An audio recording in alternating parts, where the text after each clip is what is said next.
I have here in my hand a small coin that's about the size of a United States 25-cent piece and about 3 times as thick, except the difference is that it's about 2,250 years old. It is in fact a gold stater of Alexander the Great.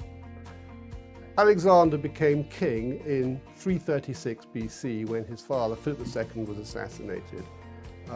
He was a very young man, he was probably about 18 years old, and almost immediately he went on campaign. In 337 he went to war with some of the Greek states to the east of Macedon, and then he started his long campaign against the Persians, which meant that he crossed over to what is today Turkey and went all the way through Turkey, Egypt, Syria, Iraq, and eventually into Persia itself.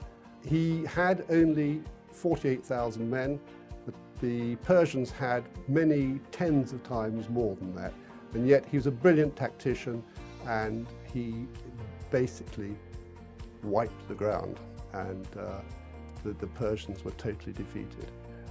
As everyone knows, he went not only to Persia, but he continued on eastwards and got well into India until his soldiers really got a little bit upset and wanted to go back home. So eventually he turned around and he came back home. He actually stopped in Babylon, which had been the Persian capital, and he set up camp there, and he decided that he'd actually rule his empire from there. He took on Persian costume, Persian traditions, and to all intents became Persian.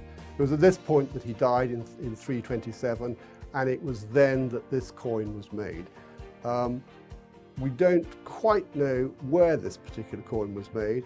We don't know if it's made from Greek gold or that it's made from Persian gold. As it was made at the end of his life, it is most probable that it was made from Persian gold.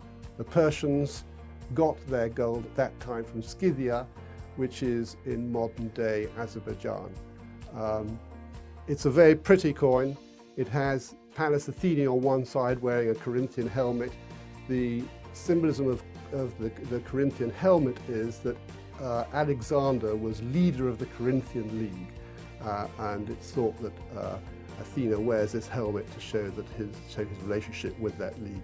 On the other side we have Nike, the goddess of victory. She's holding a ship's mast, but again it's thought that signifies an earlier victory that Alexander's grandfather had against the Persians. Marvellously engraved dies produce this very pretty coin. As I said, the coin was made at the end of his life. They turned all the various nations and kingdoms that Alexander conquered, he turned their treasure and their gold and then their jewellery into gold and silver, so much so that this particular coin reduced the value of gold. Bullion fell at this point because so much gold was being turned into coin. So this particular coin is actually one of the very first bullion coins that were made.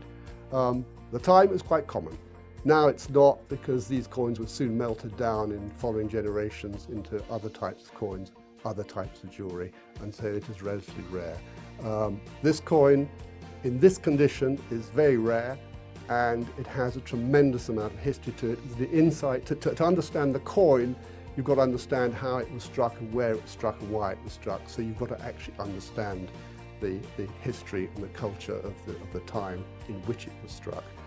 Such a coin today has a value of about $7,000, but it's a very, very pretty thing, a very nice thing to hold.